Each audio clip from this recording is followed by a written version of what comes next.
Hey guys, Jay Anthony here. Welcome back to the channel and to a video that I'm extremely excited to bring you.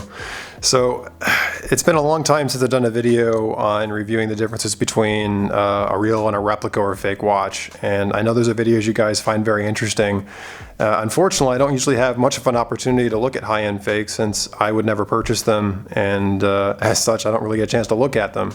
But fortunately, I'm back over visiting my friends at Bernard Watch, which you guys have seen in my previous videos, and link to their website is below.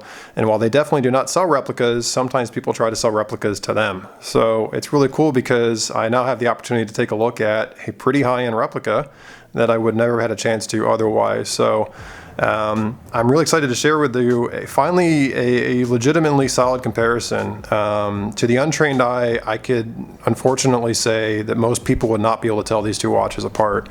And if you're not very familiar with this particular model of Rolex, I could see even some experts being fooled. We're definitely in a new era of fakes where, you know, a cheap quartz movement in fake gold is not going to give away what the real and genuine are, because we're at another level of fake here.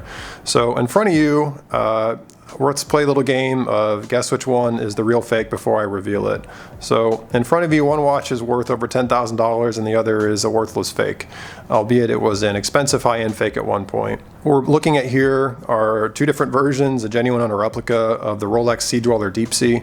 This model first came out in 2008, and if you want to see a review on this one on my channel, you can check that one out. I do have a review of a genuine one on the channel, both my version and the deep blue version as well. But anyway, the model reference on this is 11660, and this model came out again 2008 and went through the generation up until about 2 years ago. About 2014, the deep blue version came out. This is of course them in their traditional black dial. Huge watch, and this was really a changing game for Rolex when the Deep Sea became a model that went beyond the traditional, I say traditional sarcastically, 4,000 feet and ratcheted up to over 12,800 feet depth rating. Now I can tell you one of these watches though, you probably would not want to go swimming in the pool. So without any further ado, let's kind of take a look at both of them independently, and I'll just kind of show you them up close and not really give much commentary, and then I'll review to you which one the genuine is and the fake and talk through some obvious differences to me having the ability to look at them face to face. So I'll go ahead and start off with the watch on our left here. And we'll go ahead and scroll into the dial, and you can see there's of course our lovely Rolex printing, always perpetual date, again calling out the Deep Sea model. The hands are covering it up now, but this is the Sea-Dweller, and let me just move these hands out of the way. Just a sec. As we unscrew the crown, we can see the gasket. It's a hacking movement. We can see that it hacks as it should. Go ahead and move the hands out of the way just so we can take a look at it. Sea-Dweller Deep Sea, 12,800 feet. We have our date over here without the Cyclops, which is correct. This model does not come with a Cyclops. Original gas escape valve, ring lock system. Go ahead and screw the crown back in. It is a screw down crown. Take a look here at the bezel. On genuine Rolexes, this is ceramic and has actually platinum on the indices. So we'll kind of show you a little bit of how it reflects here in the light. Nice little lume pip up here at the 12 o'clock position. Kind of let the light capture this a little bit. We have markers here which are glow in the dark and blue, and they would be surrounded by white gold. And we'll go ahead and just check that the bezel is unidirectional, which it is. Kind of spin it around a bit.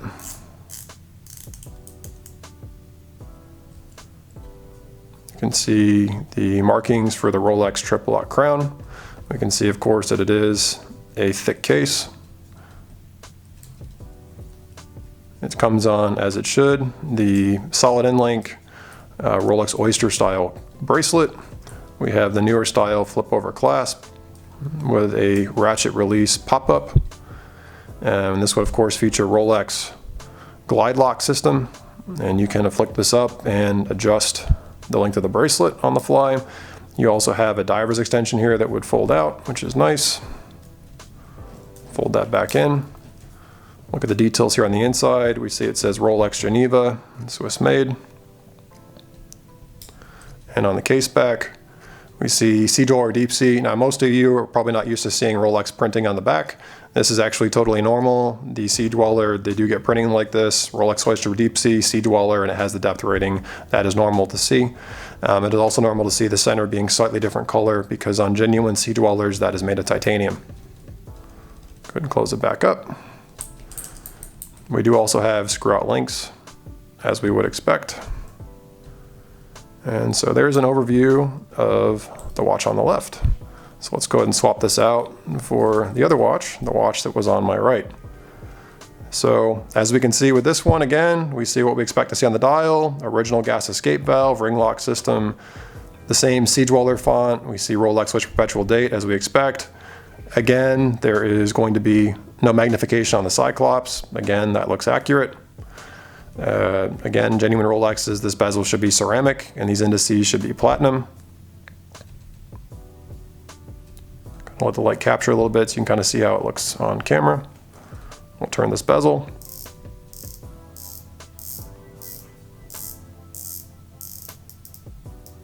Works just fine. It's a screw down crown with a gasket like we would expect. On the side, again, we see a Rolex marked triple lock crown style. Thick case sides. Again, this is a thick watch. We see the Helium escape valve, which I'll show you on the other watch as well since I didn't get a chance. You can see they both have these Helium escape valves. Again, we find the Oyster bracelet we would expect with solid end links. This one has the diver's extension extended out already. Again, newer style clasp, hinge release. Here we see the Rolex logo inside the clasp. Let's see, this one also has a flip lock, glide lock system with the diver's extension. This one is also adjustable. And we see again a Rolex marked case back Rolex Oyster Deep Sea Sea-Dweller with the same depth rating and a slightly different colored case back. And so one more look at the dial. And just for the sake of quick comparison, our other watch. So watch 1 on the left, watch 2 on my right. And so with all that said, now would be the chance to take your final guess. Like I said, one of these is a high-end fake, the other one is essentially worth, or is the real thing. So is it the watch on my left or is it the watch on my right? Well, if you guessed that the watch on my right is a fake, you can pat yourself on the back because you're wrong. Actually, it's the watch on the left. So the watch on my right is a real Rolex Oyster Perpetual Deep Sea, and this watch here is actually the replica. Now on camera, it may not be as obvious. In person, you can definitely feel a quality difference in these watches. But let me just kind of talk through a couple high-level things that you would notice if you were to compare these two watches side by side. So the first thing you may notice, again, keeping the left as the fake, you might look at the orange, almost like burned color look of the pip at 12 o'clock. The color of the lume has yellowed. It is not holding up well on the fake, whereas you can see on the genuine version, it still looks pretty crisp. So side by side, right there alone, the lume pip on the replica looks a little discolored and kind of bad. You may also notice some genuine differences between the printing. The font on the fake seems slightly tighter together than it is on the real one. If you didn't have these two side by side, you'd probably be hard pressed to notice that. One of the things that I noticed immediately when I picked up the fake and on the genuine is the way the bezel sounds. So this is the genuine one, and if you just listen to it,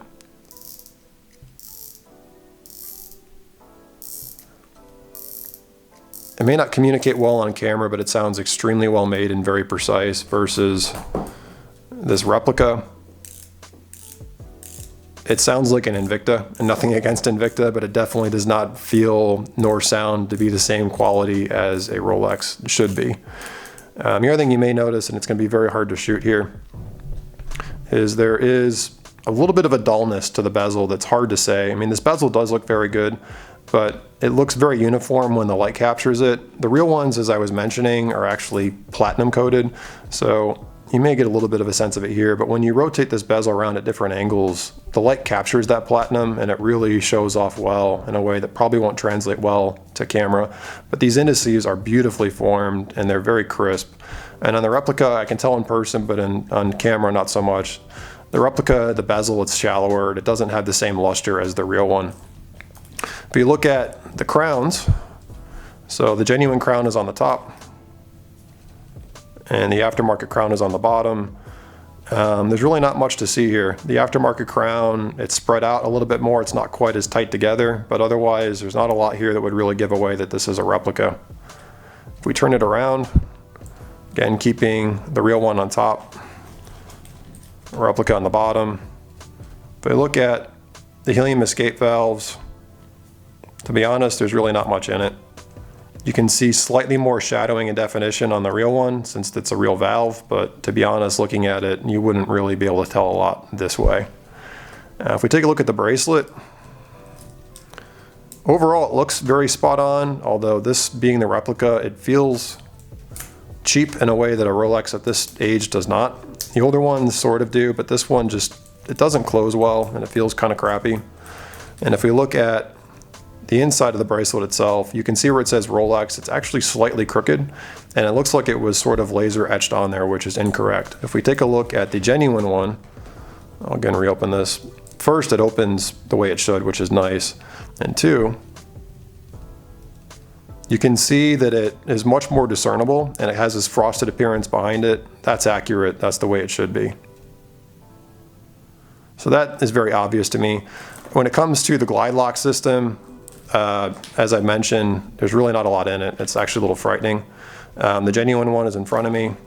Here's the replica. If you look at the replica, the finishing is a little bit rougher and it doesn't move quite as easily as it would. It feels gritty, but the mechanism itself is basically an identical copy. It's scary how accurate they made it.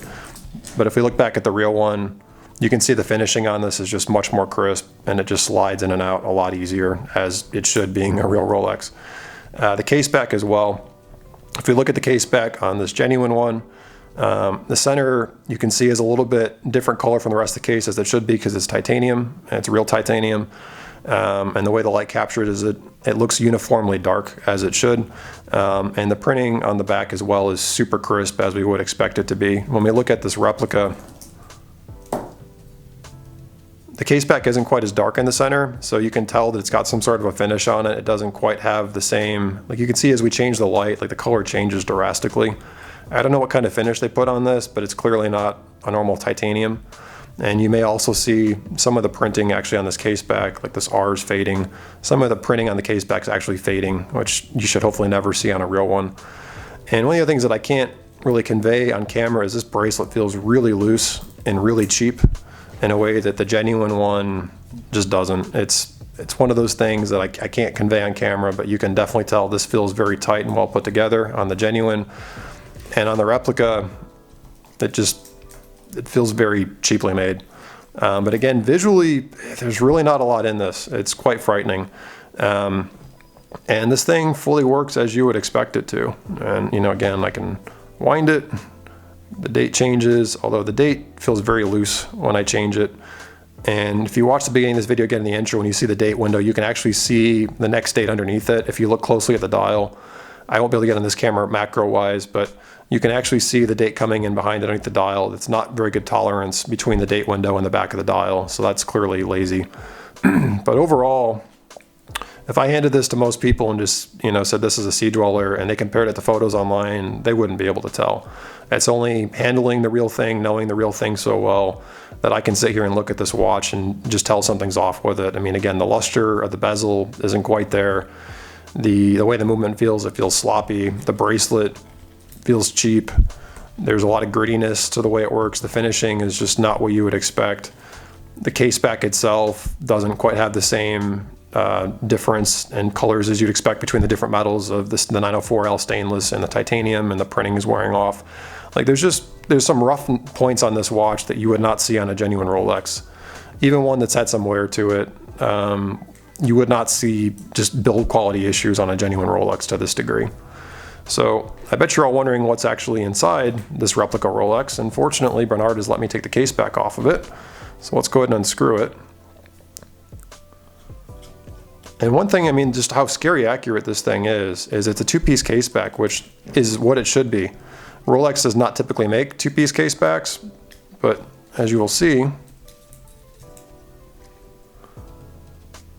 we have this outer ring, which is actually how it's supposed to be, and then we have this like inner puck thing, which I mentioned on my review. And this is actually exactly how it works. So you have this inner puck on the real one, which is made of titanium, and then you have this outer ring that locks onto the case back as such, and it helps create that water pressure tightness that locks into that ring lock system.